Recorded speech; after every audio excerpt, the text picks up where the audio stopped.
Pastaruoju metu ne viena mūsų laida neapsieina be mažųjų mūsų draugų. Ir mes džiaugiamės tuo. Tiesa, kartais tie mažieji draugai būna didesni už mus. Šiandien kalbame apie žirgus.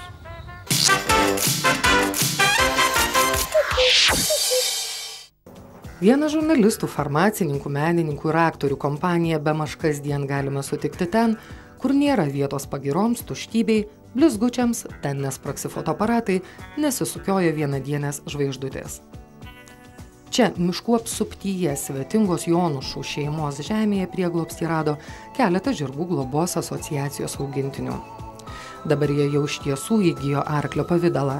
O kaip jie atrodė, kuomet buvo perimti žiauriai ir netinkamai su jais besielgusių ūkininkų, pasakoja asociacijos įkūrėja Eglė Gerulaitytė. Visiškai iškrypęs sąnarys, jau nebe kanopos problema, o sąnarys, nes kanopa turėtų augti tiesiai ir lygiai, pas jį į vidų viskas sukasi. Ir jau nebeištaisomi. Paprastai, jeigu kumeliukas, jisai, kai gimsta, jis kaulų neturi, ten kremzlės, ar ne? Ir jisai, kai auga, tas po truputį sukaulėja. Jeigu jis būtų nuo pat mažens ten jam kažkiek tvarkyta, čia iš pat pradžių labai elementarios pagalbos turbūt reikėjo kalvio tiesiog porą kartų per mėnesį, viskas. Ir jis būtų sveikas normalus žirgas, dabar jis niekad nebus. Veterinarai rekomenduoja, kad jį joti, bet koks tas jojimas gali būti, pasivaikščiot kažkur ten miške dar kažką. Normalus sporto, normalus krūvės, jie niekad nenaudos, nes vien vaikšto prieš tai. Matosi gerai. Paprasčiausia nepriežiūra. Ir tiek. Nekalbant apie tai, kad jis buvo visiškai nusibadavęs ir ten, vėlgi, jeigu nuotraukas palyginti tada ir dabar, tai turbūt nepažintum. Verčia susigūžti tokios nuotraukos, ar ne taip? Jei tai būtų Amerika, pastarųjų žirgų savininkai būtų teisiami. Turėtų atlikti bausmę įkalinimo įstaigoje, iš jų konfiskuotų žirgus ir jiems teismas skirtų ne mažiau nei $5,000 baudą. Tai maždaug 12 000 litų. Lietuvoje dėja taip nėra. Ir nuvažiavom pasižiūrėti, kaip ten iš tikrųjų tie žirgai atrodo. Ir pamatėm, kad iš tikrųjų visiškai baisu. Tas vienas žirgelis, kurį irgi pavyko nusipirkti, jis jau buvo praktiškai be kailio likęs. Ir taip lopai kailio pasilikė, tik tais nuo bado, nuo parazitų ten taip prilėti ir taip kailis nujuda tiesiog nuo gyvūnukų. Jie ten iš vis buvo išmesti į miškus kažkokius šiaip palaidi, kad patys susirastų maistą. Buvo ankstyvas pavasaris, koks ten maistas gali būti. Joks. Ir pats tas ūkininkas, ten žirgininkas, nežinau kaip jį čia pavadinti.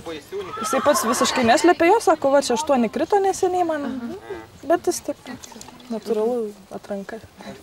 Iš tiesų nieko čia natūralaus, tai tik žiaurus atmestinas elgesys susilpnesni už save ir tiek.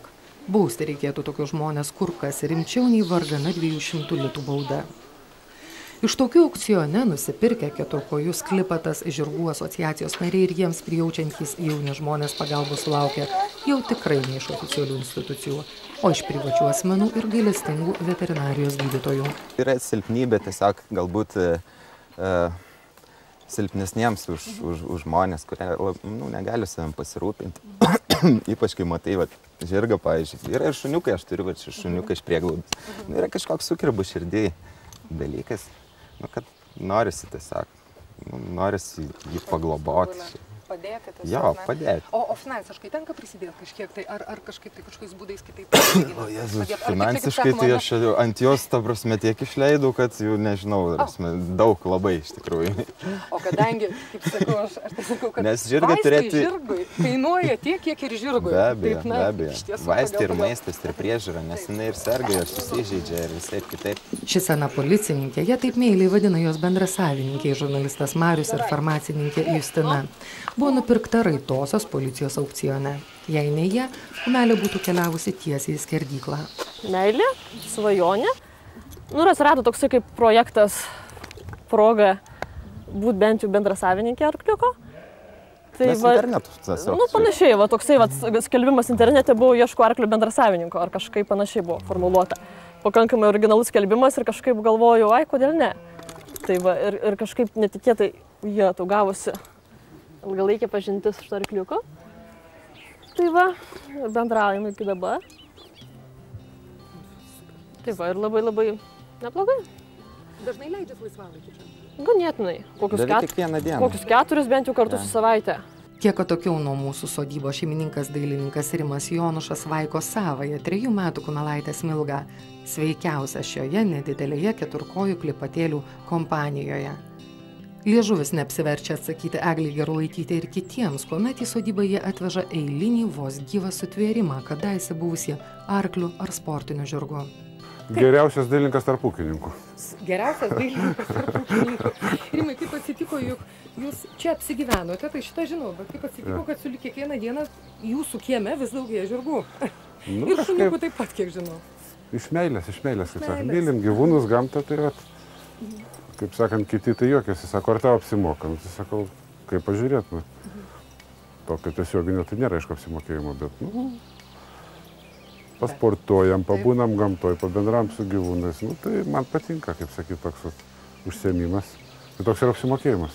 Tai aš suprantu. O kuomet jūsų kieme apsilankė Eglė Gerulaitytė, šiaip nenustebot išgirdęs pasiūlymą, žinote, taip ir taip. Mes turime tiek ir tiek suluošintų, nesveikų, klibančių, klipatų. Ne, kažkaip mes su ją jau, kai pradėjom kažkaip susipažinom, pradėjom bendrauti, po truputį ir taip susijom. Ir dabar kartu tai žirgeliais ir užsiėmum. Gal kažkas išeis iš to, žinot, nieks nežino, kaip tai išsivystys. Jinai tai labai jau tokia mylėta tų arklių, bet žinot, kaip sakyt, čia viena pusė, kita pusė vis tik yra gyvulis didelis, ir šerti reikia, ir vietos jam reikia, ir aptvarų. Visą tai ir kainuoja, ir kartais būna sunku suderinti tą meilę su ta gyvenimo kasdienybė. Jo, bet kiek mes sugebam, tiek čia, kaip sakyt, ir darom. Kas gali, tai prisideda. Kompanija intensyviai bendrauja interneto forumuose, ieško bendraminčių, pagalbos ir atviri visiems geros valios žmonėms. Taip atsirado ir garsieji keistuoliai, padėję, kaip galėję, pasakoja Justina Vaitiekutė. Keistuoliai atsirado mūsų kompanija, iš tikrųjų mums pats Centrus Kaniava paskambino ir dėl to, kad buvo girdėjęs apie mus greičiausiai, buvo spaudoj keletą straipsnių.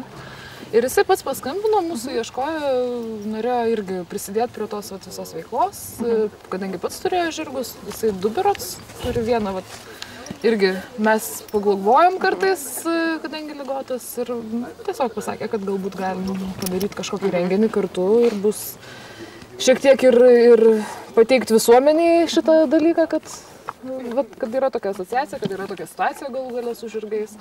Ir susiorganizavom koncertą. Tiksliau, keistuoliai suorganizavo labai gražų koncertą, dainuojamas poezijos ir autorinių visokų dainų. Tai va, ir kur išeina. Vienu žodžiu, taip ir atsirado keistuoliai mūsų gyvenime ir jau 2 metus bendradarbiavom kartu. Ne šiaip savo išvargintais, negailestingai suluošintais, badavusiais ir sergančiais žirgais rūpinasi asociacijos nariai. Ne, jokios apčiuopiamos naudos iš to neturime. Pagaliau, juk ne viskas pasaulyje pinigais matuojama, nuoširdžia šypsena šviečia veidai.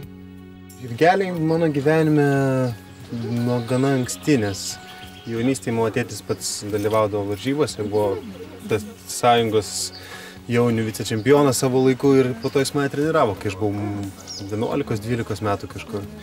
Ir po to kažkaip vėl man ta registra atsigamino ir dabar visai neseniai, aš prieš metus vėl pradėjau joti. Eglę seniai jau pažįstu, aš jos ir užsikrečiu iš tikrųjų. Jie man parodė, kaip joti, kas yra žirgai. Tai aš irgi nusprendžiau tada. Tai be abejo, jeigu ne žmonės, jeigu ne jos palaikymus, ne aplinkinių žmonių, tai aš nežinau, ar būčiau taip susitvarkęs. Bet dėdė Rimas labai padėjo, čia priėmė. Nors aš seniau laikiau žirginę, tai mokėjom daug, iš tikrųjų, nes žirgą laikyti yra aristokratiška prabanga. Mano tėvai ten sakė, Jėzau, išprotėjai visiškai. Bet man tai viską atstoja, iš tikrųjų, kiti eina į sporto klubus, medituoja ir panašiai, man viskas yra viename, su jie bendravimas.